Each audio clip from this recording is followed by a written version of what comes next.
miboaka ave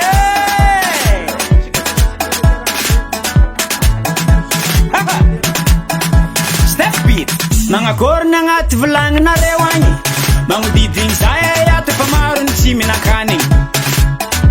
magnakoriny agnaty poketranareo agny fôny aty tsisy vola karaha mafahely lany amy hanigny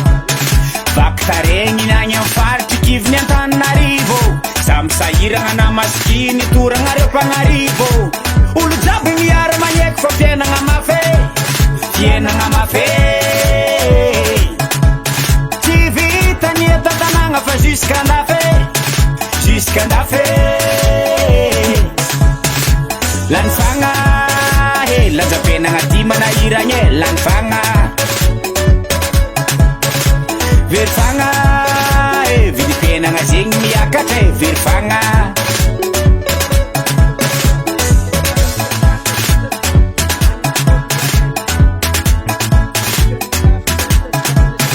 mety tsy zaza raiky matsapa fô maro rany tsy mbadiky fiainagna andavanandro aniova zegny veloby mivadiky ofantragno tsy takatra vola tompotragno tsy mahay tsisy tsy kiniako ny finatragno fa fidiram-bola na enatifo kapokambary tsy azony vola arivo olo jiaby fanigny miketriky zisky alignandro mitady raha hoanigny marandraigny antondro sariva tsy homagna vary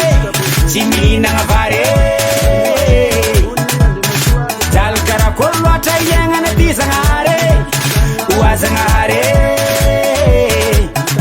fakturany jirama mivoaky isam-bolagna antegna diva itapy baoaka magnefa lafo kanefa jiro isan'andro maty vidin-dratsy mijano miakatra sahiragna ny fokon'olo kilongena manonga tsy tapaka lafo ny menaka sira tongolo lany fagna lanjabenagna ty manahiragny lany fagna very fagna vidipenagna zegny miakatra very fagna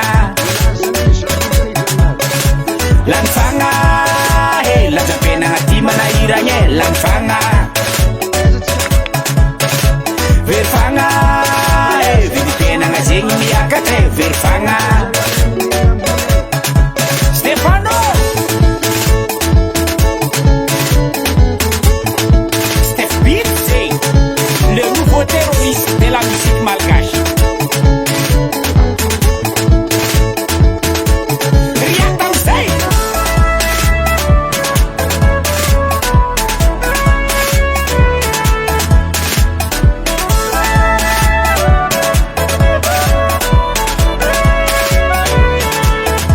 fanjakagny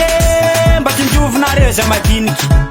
ko mba mitaregny zay azafady mba za ilikiliky